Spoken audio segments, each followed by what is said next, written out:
Nahuli ka mang magkahiwalay na pagnanakaw ng dalawang rider na nakasuot pa ng tila uniforme ng isang ride-hailing app sa Rizal at Taguig. Nakatutok si June Veneracion.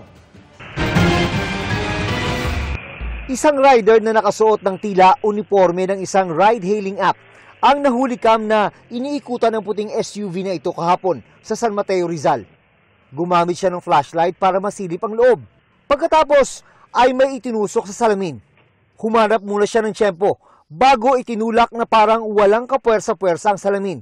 Gulat na gulat ang babaeng may dala ng SUV nang balikan niya ito matapos may magsumbong sa kanya.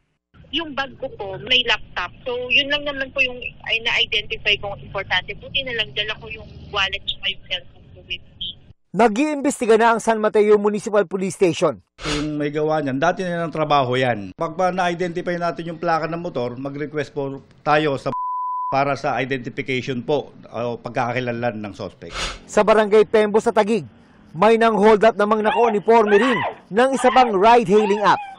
Armado ang suspect. Kaya walang kalaban-laban ang estudyanteng biktima.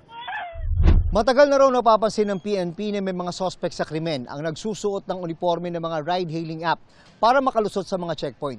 Kaya naman, kasama na ito sa kanilang hinihigpitan para labanan ang kriminalidad. Hindi pa makapagbigay ng pahayag ang mga ride-hailing app dahil kailangan pa nilang i-verify kung riders nga nila ang mga sangkot. Para sa GMA Integrated News, June Veneracion, nakatutok 24 oras.